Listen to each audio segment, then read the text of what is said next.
Şöyle işte. Burası.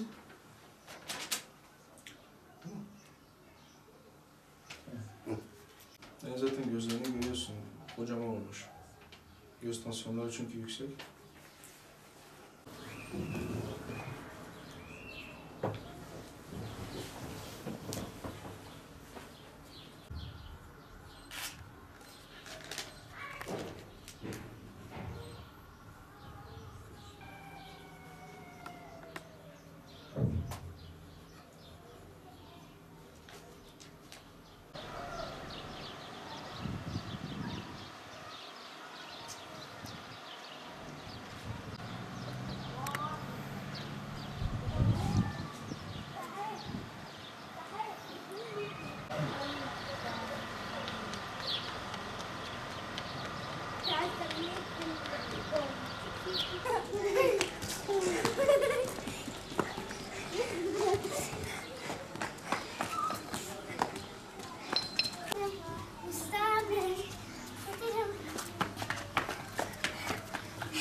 Efendim doğuştan hastadı ama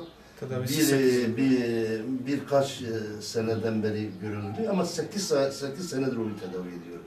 Allah kimseye dert verip de derman arartmasın. Benim çocuğum doğuştan beri hastadır. 8 yıldır tedavisini yapıyoruz. Kendi imkanlarımızla yapıyoruz. Ne devletten ne millette 5 kuruş para almamışız. Şimdiye kadar devlet hastanelerinde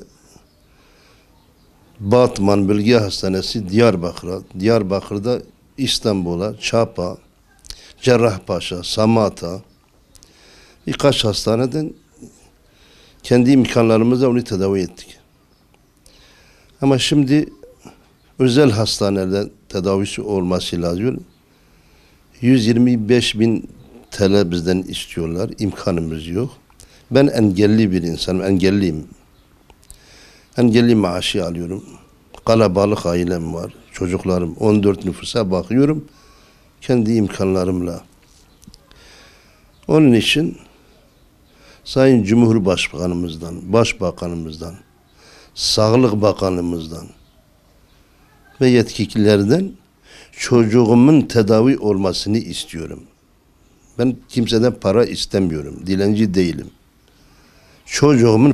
Çocuğumun herhangi devlet hastanesi olsun, özel olsun,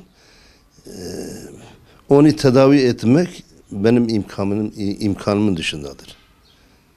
Devletten duyarlı olmalarını, bize kulak vermelerini istiyorum. Başvurduk, valiye başvurduk, vali yardımcısına başvurduk, sosyal hizmetler müdürüne başvurduk.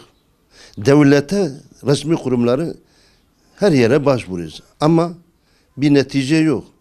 Hastalığı ciddidir yani.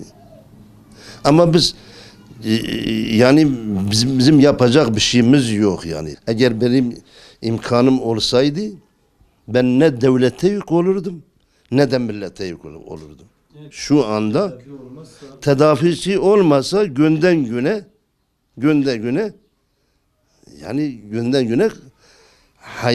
hayati tehlike taşıyor günden güne. Ben Sedat Bitmiş, 14 yaşındayım. 8 sene hastayım.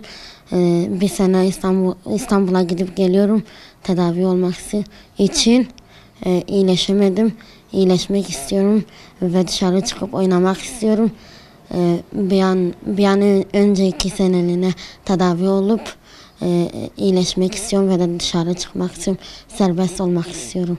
Yetkililerden bana tedavi olmam için